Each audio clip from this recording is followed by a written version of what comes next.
Big pass போயிருக்கேன்.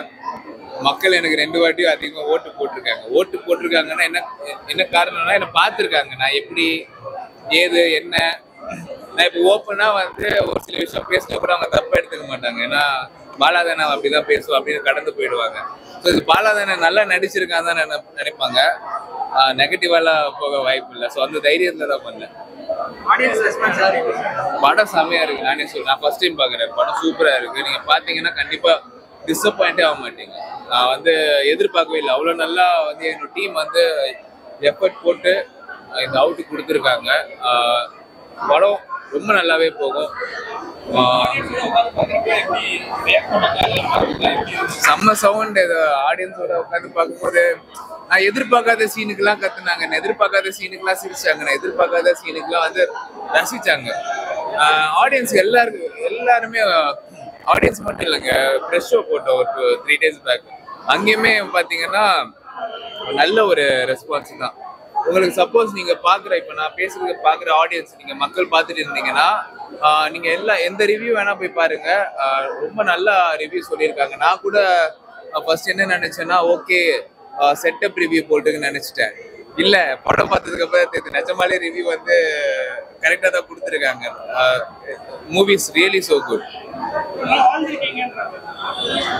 Bro. நான் நீங்க எத்தனை வாட்டி கேட்டாலும் ஏதாவது பதில் சொல்லுவேன். டைரக்டர் என்ன சொன்னாரோ அதை நான் செஞ்சேன். டைரக்டர் வாழ சொன்னார், நான் வாழ்ந்தேன்.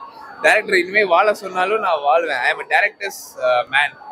ஸோ டைரக்டர் சொல்றதை நான் வந்து ஐ ஹவ் டு ஃபாலோ. இப்போ நான் வந்து டைரக்டர் கிட்ட இல்லை சார் என்னால் இதெல்லாம் பண்ண முடியாது, நான் ரொம்ப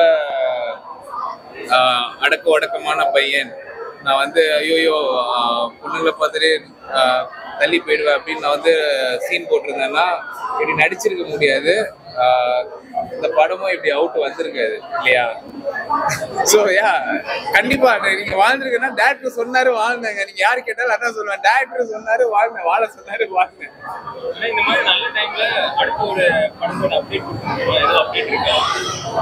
அதுதான் நான் வந்து அடுத்த படம் டைரக்டருக்கு வந்து நான் சொன்னேன்.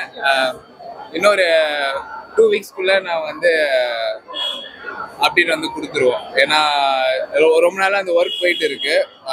கரெக்டான டைம் பார்த்து ரிவீல் பண்ணுன்னு இருக்கோம். அண்ட் ஐ எம் ஷூர் நான் நடிச்ச மாதிரியே திருப்பி இன்னொரு மூவி நான் பண்ண மாட்டேன். 150 ஸ்க்ரீன்ஸ் கிட்ட நாங்கள் வந்து இந்த மூவி வந்து ரிலீஸ் பண்ணியிருக்கோம் ஆல்மோஸ்ட். என்னோட ஆசை என்னன்னா எல்லா படமும் நல்லா போகணும். நல்லா போகும்போது எங்களுக்கு அப்படியே டெய்லியும் ஒரு 10 ஸ்க்ரீன் இன்க்ரீஸ் ஆச்சுன்னா நல்லா இருக்கும். என்ன ஆசைப்படக்கூடாதா?